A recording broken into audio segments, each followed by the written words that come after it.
Hi, my name is Jennifer. I am 32 years old. I was diagnosed with invasive ductal carcinoma at the age of 28. I initially found my cancer because my right breast was larger than my left breast and was also red. I initially thought I was pregnant, so I took a pregnancy test. When that came back negative, I went to the doctor. I was sent for multiple tests, and I met my oncologist on October 31st, 2018, and he informed me that I had stage 4 breast cancer. At the time of my first meeting, he also informed me that I had an opportunity to freeze my eggs and go to a fertility clinic or choose to start my chemotherapy right away. I decided to start chemo. My chemo was very difficult. I started on a chemo cocktail that is referenced as the Red Devil. I then went on to paclitaxel. Because of the paclitaxel, I had really bad reactions every time. It started out being warm, and then I got body hives, and then I couldn't breathe. So I ended up having to stop paclitaxel and start on docetaxel. Once I finished my chemotherapy, I ended up having a double mastectomy. My breast cancer was only in my right breast, and I made the decision to get my left breast removed. It wasn't necessary, but I chose for my own mental health. It would help me to be symmetrical, I guess. After my double mastectomy, I went into radiation. From radiation, I had an oophorectomy, which is the removal of your ovaries and fallopian tubes. All of that was about a span of 2 years. As of, I believe, May 2020, I was officially cancer-free. I was a very lucky person who my husband stayed with me and helped me through everything. My family was super supportive. My husband's family was really supportive with everything. Throughout that time, I was in a Facebook group, which is for women with breast cancer. It's a local group. The Facebook group was a huge support and probably what helped me the most to get through. I think the main thing that I take from my experience would be cancer doesn't care how old you are. So if you feel like something is wrong, you really have to advocate for yourself. My name is Brianna. I was diagnosed with triple-negative invasive ductal carcinoma and inflammatory breast cancer at the age of 29. I just hit my year of taking my very last chemo pill just recently in October, so yay. I originally found my breast cancer by just finding a lump. I think I knew right away what it was, but I delayed going to the doctor, and I often think about that. And I wonder if my treatment would have been different if I would have gone sooner. I was diagnosed at stage 3, grade C. My tumor was massive, and it progressed to inflammatory breast cancer, which is very rare. Actually, both the triple negative and the inflammatory breast cancer are rare forms of breast cancer. I had to undergo 5 months of chemo. It turned into 6. I had to defer a few times due to reacting to the chemo.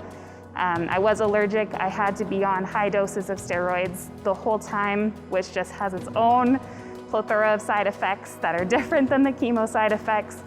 But we got through it. I then did a bilateral mastectomy, and then I had to do radiation. My first chemo wasn't 100% effective. There was residual cancer left in my lymph nodes and in my breast. So they did get it out with surgery, but that meant I had to do radiation, and it meant that I needed to do more chemotherapy. So I did another 6 months of chemotherapy in a pill, and that was called Xeloda, which was easier in general, but still wasn't what I was expecting. I really thought that after radiation, I would have been done. So it's been okay. We're okay now. Everything is good, but overall, it was over a year of treatment.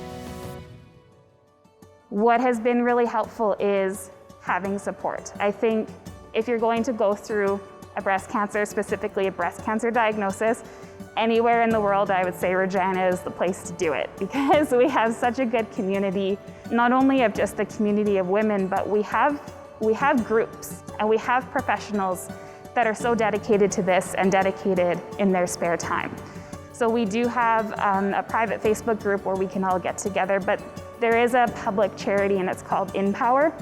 They put together education sessions, they put together art therapy, they do funded fitness, and there's get-togethers and there's fundraisers, and it's just a really great community, and it's been really wonderful.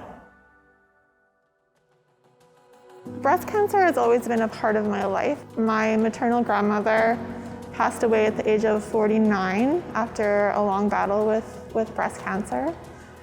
Two of my maternal aunties both developed breast cancer later on in life. And so I always had a fear of it as a young woman. When I got married, I thought, I would get married and I would start a family and life would be wonderful. Didn't go exactly as planned. My husband was diagnosed with an autoimmune disease shortly after we got married. And so it was 12 years between his diagnosis and us being able to have our firstborn and lastborn son. And when our boy was a year old, I was nursing him, and he developed a mouth infection. I thought that was a little bit odd, but at the same time, these things can happen. At that time, I had 2 cysts on my right side of my chest that I was having monitored. One particular night, I went to lean over to give my husband a kiss goodnight.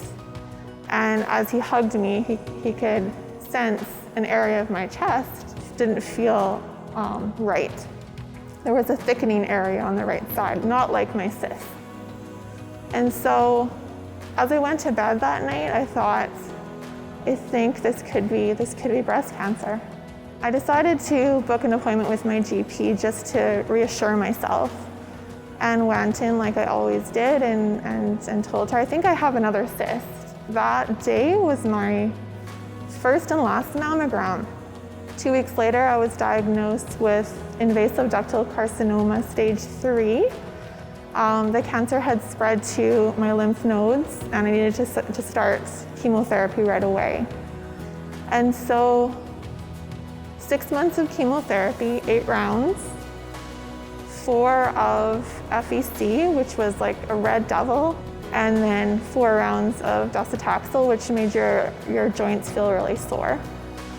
Following that, I had a double mastectomy followed by immediate reconstruction taken from my stomach. I didn't realize that you could take your stomach fat and make a chest out of it. So that's what I had chosen. And a few hiccups with that, but got through it. 28 rounds of radiation.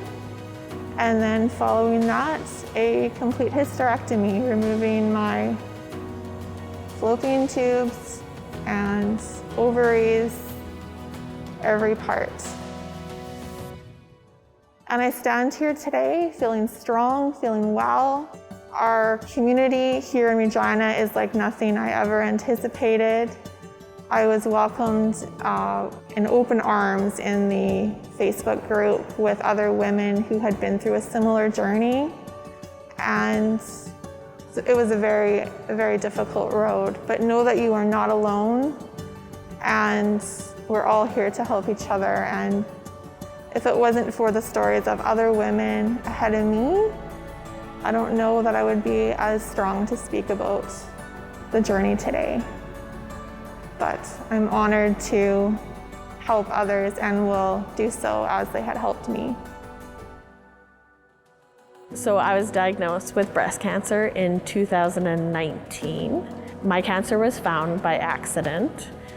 I had a gallbladder removal done by Dr. Cherney here in Regina, Saskatchewan.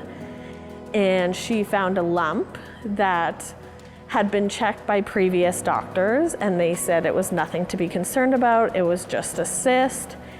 And Dr. Cherney said basically that she wanted to get it reviewed. We did an ultrasound, and the ultrasound came back fine. And she wanted to do the next step and just remove the cyst. And once they removed the cyst, they found the cancer, and it had not spread yet. It was stage 1, triple negative cancer. I did 16 rounds of chemotherapy. I lost my hair. I did really well actually during chemo. I didn't have a lot of side effects.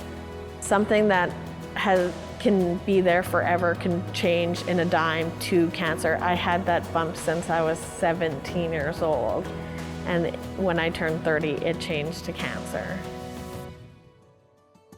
My friends and my family were my support. They were amazing support, and my husband is actually the most amazing person who ever walked this earth. He was amazing. Boobs weren't up for a discussion. It was, you do what's gonna save your life so that you can be here for us. My rock was my family. So I'd like to thank everyone that has helped me do this, and I want to thank everyone that participated in this. It's brought a lot of things to light for me, and I appreciate it. Thank you.